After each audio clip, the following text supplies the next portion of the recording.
Doterm kosmetikai sveiki. 35%, Parodysiu biškį vieną Formateris receptą. kosmetikai 40% Gavosi nuolaida, man tai. o veido kaukėms Tuoj Elamet parodysiu. 50% nuolaida. Nuolaidos nesumuojamos ir vaistinėse taikomos su mažų kainų kortele. Kamelija, mažų kainų vaistinė. Ta pusė. Jūsų į nieką nekeičiau. Žiūrėk. Net į visada pilną La Familijos restoraną.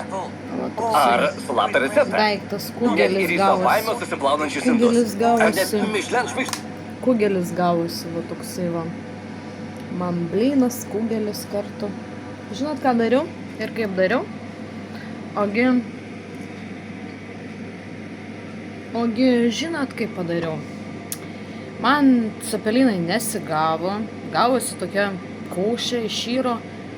Matyt, gal reikia juos atšildyti, aš nežinau, kaip ten tokie cepelinai. Aš juos pirkau, žinai, iš parduotuvės, ten žalių biški bulvių ir, ta prasme, gali kažkokių žalių tarkių, žinai, ar virtų bulvių dėtas cepelinai, žinokit. Nes man štai neturiu laiko daryti cepelinus, man dar buvo tiek, kad aš perkuosi geriau. Taigi man kaip viriau, išyra, negražiai gavos, nenorėjau, kad pridegtų, tai dar pridėjau krakmolą ten visokią, kaip man tai patarė. Nes vidus sušalęs kietas, o paviršius suminkštėjęs ir bliamba verdu ir neišverda. Tai bliamba ir dega prie dugno, tai išvis košmaras. Maišiau, tai man tada net tai pridegė puodas. Ir krakmolą dėjau tai daugiau, tai gal ir dėl to neprisvyla. Ir suprantat, aš pasidariau tokią kaušę, tai spirgų pridėjau tenai, prieskonį, aišku, druskos, svogūną dėjau, kepiau, tai va, padažą tokį dariausi, su spirgais ir svogūnais. Ir vienas dalykas, man kadangi išyro čionai viskas, tai valgiau tokią kaip pliurzę, sakykim, taip jau tokie, cepelininė kaušė, kaip pasakyti daugiau. Tai ką, paskui dabar šiandien paėmiau, įsidėjau į keptuvę tą kaušį visą, gavosi kaip šaltiena kokia, drebutinė su šaltiena gavosi. Vienu žodžiu, galiu kaip šaltieną valgyti tą bulvinę košę.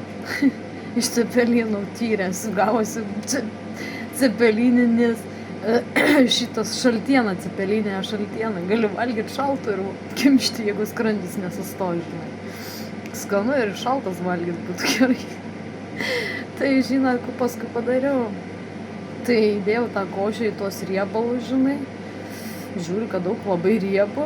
Kepu, žinai, pakepinau šiek tiek, ištežo, sušilo jau tą košę ir tada miltų dadėjau. Ir miltų dadėjau ir žiūriu, gavosi toks kugelis, žinai.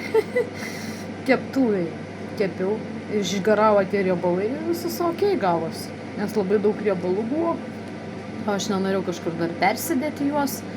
Tai aš paėmiau miltų dadėjau ir labai riebi tokia kugelinė gavosi. Tokia kugelinė. Apskrūdinau ją iš vienos pusės, iš kitos. Minkšta tokia, bet, puri, bet tokia težanti, kaip blynas, kaip kugelis gavosi. Va.